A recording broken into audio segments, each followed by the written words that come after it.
Hello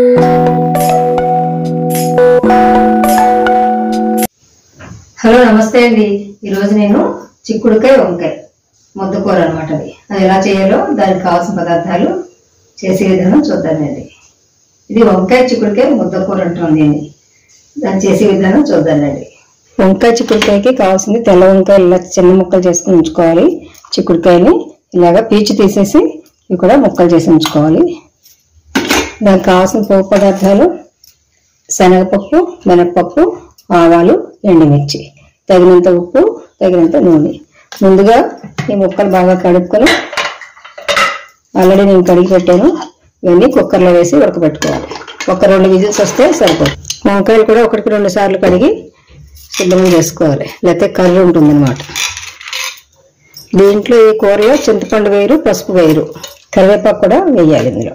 ఇందులో 1 glass నీళ్ళు పోసి ఒక 2 విజిల్స్ వస్తే సరిపోతుంది. దీనికి కింద దించేసుకుని ఈ చల్లారేలోపు మనం ఈ కూరకు పోపు పెడదాం. స్టవ్ నుంచి ముక్కుడు పెట్టుకుని కొద్దిగా నూనె వేస్తున్నాం.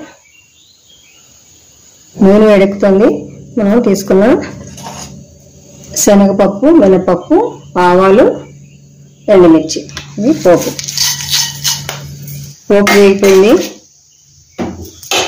ఇందులో మనం తీసుకున్న కరివేపాకు, ఇది పెరటి తోటలో కరివేపాకు. ముక్కలు కూడా ఉడికిపోయాయి. ఇవి ఆ పోపులు వేసేసుకోవాలి.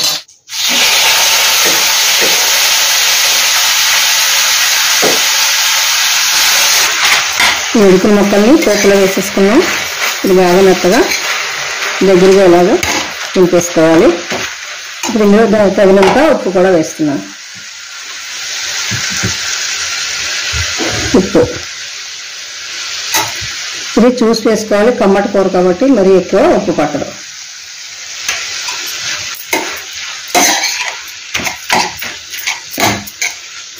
అంతా బాగా కలిపేసుకుని ఒక 10 నిమిషాలు మూత పెట్టుకోవాలి.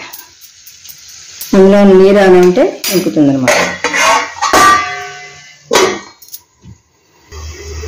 ఒకసారి చూద్దాం. కూర దగ్గరగా వచ్చేసింది. ఇది స్టవ్ ఆపేసుకోవచ్చు. ఇంకేసారి చూసారు ఎలా ముద్దగా అయిపోయిందో. ఇక్కడ మీకు నేను ఒక చిట్కా చెప్తాను. ఒకవేళ నీళ్ళు ఎక్కువ అనిపిస్తే కనుక మనం గట్టిగా పిండకపోతే, లేకపోతే చిల్లుల బొట్లో వేసి వాడగొట్టుకోకపోతే కనుక ఇప్పుడు ఈ స్టేజ్లో నీరుగా వచ్చేస్తుంది కూర. అప్పుడు పోవాలంటే కనుక నీరుగా ఉంటే కనుక కొంచెం వరిపిండి తీసుకుని పైన దాన్ని మనకి ఇప్పుడు అవసరం లేదు, గట్టిగానే అలాగా జల్లేసి కలిపేసుకోవాలి వరిపిండి. ఒకవేళ మీ పొరపాటున ఉప్పు ఎక్కువ వేసినా కూడా అలాగా వరిపిండిని వేస్తే కొంచెం పైన మీకు ఆ ఉప్పు కూడా తగ్గుతుంది అన్నమాట. 2 చిట్కాలు అలా వరిపిండితో కవర్ చేసుకోవచ్చు అనమాట. వాటర్ వచ్చినా సరే, లేదంటే ఉప్పు ఎక్కువైనా సరే కొంచెం పిండి వేసేస్తే అది సెట్ అయిపోతుంది. ఇది డిష్ అవుట్ చేసేస్తాం. ఎంతో రుచికరమైన కమ్మగా ఉండే వంకాయ చిక్కుడుకాయ కూర అనమాట. ఇది తెల్ల వంకాయలు ఉంటాయి కదా, ఆకుపచ్చకాయలు, ఆ కాయలతో చిక్కుడుకాయలు కలిపిలా చేస్తే చాలా అంటే చాలా బాగుంటుంది. వంకాయ ఇష్టపడిన వాళ్ళు కూడా చాలా తక్కువ, వంకాయ ఇష్టపడిన వాళ్ళు, ఆ ఇష్టపడిన వాళ్ళకి కూడా ఎక్కువ చేసి పెడితే చాలా బాగా తింటారు. నా ఛానల్ సబ్స్క్రైబ్ చేయండి, లైక్ చేయండి, షేర్ చేయండి, నన్ను ఎంకరేజ్ చేయండి. Thank you so much friends. మరొక మంచి వీడియోతో మళ్ళీ కలుద్దాం.